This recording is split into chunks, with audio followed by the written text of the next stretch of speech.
कर सकते हैं। बड़े ब्रज की ओर जाते तो सब हैं, लेकिन लौट कर कोई नहीं आता।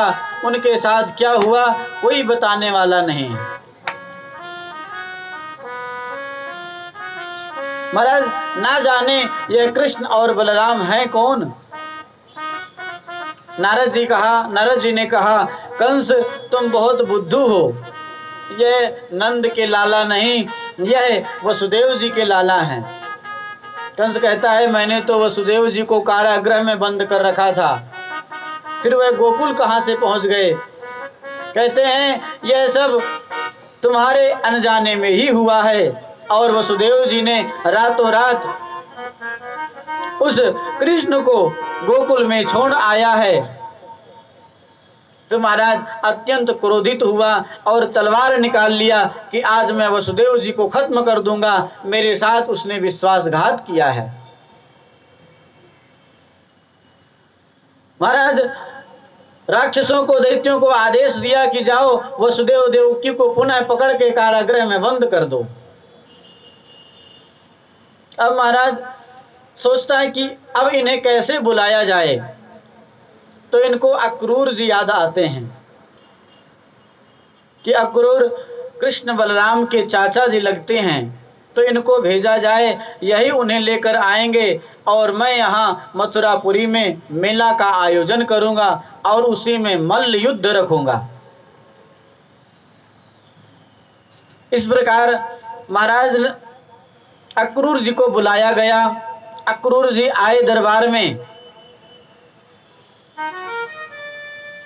तो हाथ पकड़कर आज कंस ने अक्रूर जी का स्वागत किया।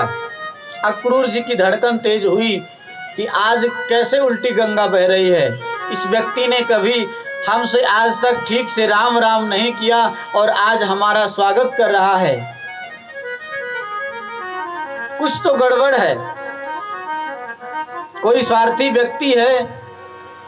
और अगर आज वह हमारी ज्यादा देखभाल कर रहा है, ज्यादा हमारी चिंता कर रहा है, तो महाराज समझ लेना चाहिए कि ये हमारे साथ कुछ गड़बड़ करने वाला है। तो आज अक्रूर जी चिंतित हो रहे हैं। पूछा, महाराज क्या आदेश है मेरे लिए।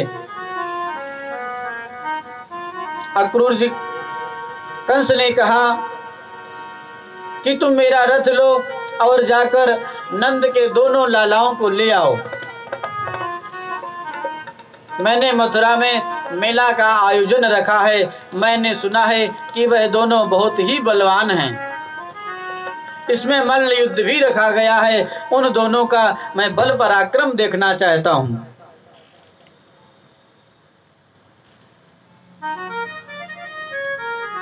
महाराज अक्रूर जी समझ गए और मन ही मन सोच रहे हैं कि व्यक्ति कितनी मनोकामनाएं सोचता है, लेकिन यह क्या कर पाएगा यह तो वक्त ही बताएगा। और कह रहे हैं कि राजन आपकी आज्ञा है तो मैं अवश्य वृंदावन जाऊंगा और उन दोनों को लेकर आऊंगा। महाराज आज अक्रूर जी रथ लेकर सुबह सुबह ही मथुरा से प्रस्थान कर जाते हैं। मथुरा से वृंदावन का रास्ता ज्यादा से ज्यादा आधे घंटे का है। अक्रूर जी सुबह निकले और शाम को पहुंच रहे हैं। अक्रूर जी जैसे ही रथ लेकर वृंदावन की ओर प्रस्थान करते हैं तो उनकी रथ में ही समाधि लग जाती है। आज मुझे उस परमपिता परमेश्वर के दर्शन होंगे, कृष्ण के दर्शन होंगे। वह मुझे काका कहकर बुलाएगा, चाचा कहकर बुलाएगा। मुझे कितना आनंद प्राप्त होगा। और यह सोचते सोचते ही रथ में उनकी समाधि लग जाती है। तो जब तक कोई घोड़ों को हाँकेगा नहीं, वो चलेंगे कैसे। तो जहाँ कहीं जल दिखता है तो घोड़े जल पीने लग जाते हैं। हरी हरी घास दिखती है तो घास खाने लग जाते हैं। अंत में महाराज वह आधे घंटे का रास्ता 10 घंटे का हो गया और शाम को महाराज अक्रूर जी वृंदावन पहुंचे। शाम को भगवान गैया लेकर लौटे थे। सभी गौओं के पीछे भगवान कृष्ण जा रहे थे तो उनके चरण कमलों के चिन्ह बने हुए थे। जहाँ से वृंदावन की सीमा प्रारंभ होती है, वसुदेव जी वहीं से रथ से उतर जाते हैं और उस रज को अपने मस्तक से लगाने लगते हैं भगवान की। अक्रूर जी महाराज भगवान की चरण रज लगाने लग जाते हैं अपने मस्तक से।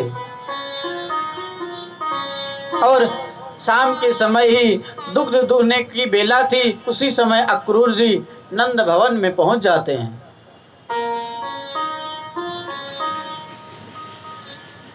महाराज अक्रूर जी आए और उनका स्वागत किया भगवान ने। अक्रूर जी भगवान के चरण छूना चाहते थे, तभी भगवान दौड़कर अक्रूर जी के ही चरण स्पर्श कर लेते हैं और कहते हैं कि आप तो हमारे काका जी हैं। बहुत ही आनंद प्राप्त हुआ। महाराज स्वागत सत्कार करके इसके बाद अक्रूर जी के भगवान चरण दबाने लगते हैं और तभी पूछते हैं कि महाराज मथुरा के क्या हाल हैं। अक्रूर जी कुछ नहीं बोले तो भगवान समझ गए कि मथुरा के यदुवंशियों का हाल चाल पूछना ही गलत है, क्योंकि मथुरा में कंस रूपी कैंसर जो पैदा हो गया है। अक्रूर जी कहते हैं, हाँ कन्हैया, वह तो तुम सब जानते ही हो। अब उसी कंस रूपी कैंसर की दवा करने के लिए ही मैं तुम्हारे पास आया हूं। उन्होंने महाराज कंस का पूरा भेद बता दिया।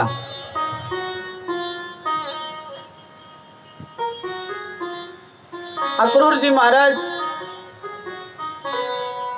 पूरा भेद बताकर कहते हैं कि कल सुबह ही तुम्हें चलना होगा। कृष्ण भगवान कहते हैं कि यह भेद तुमने हमसे तो बता दिया, लेकिन बाबा से और माता जी से नहीं बताना, नहीं तो जाना मुश्किल हो जाएगा। इधर महाराज जब गोपियों ने रथ को देखा, द्वार पर रथ को देखा और उन्हें पता चला कि भगवान मथुरा जाने वाले हैं, तो अधीर हो गईं। उनके दर्शन में पलक गिरती है तो उन्हें बहुत कष्ट होता है और भगवान उन्हें छोड़कर मथुरा जा रहे हैं। यह सुनकर तो सभी गोपियां विधाता को ही गाली देने लग जाती हैं और कहती हैं कि यह विधाता कितना क्रूर है, यह जब चाहे जैसी कलम चला देता है और हमें यह विधाता खिलौना समझ रखा है, खेलने की चीज समझ रखा है। हमारे साथ यह विधाता खेलता रहता है।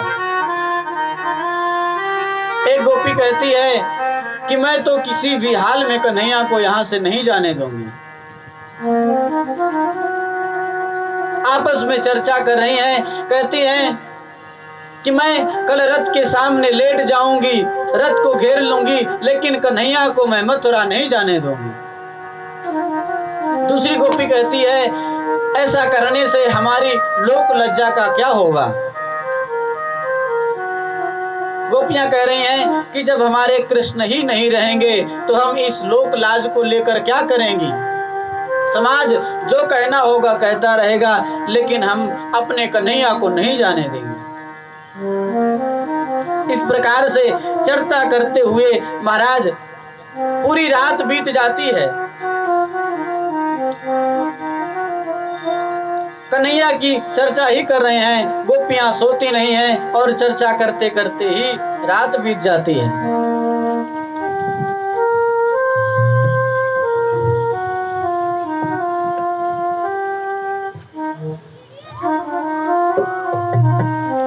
आइए इसी के माध्यम से हम एक छोटा सा भजन गुनगुना लेते हैं।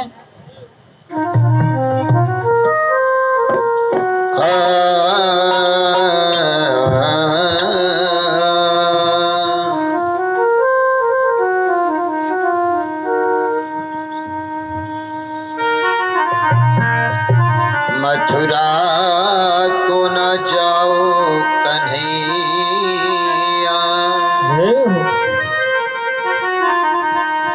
तेरी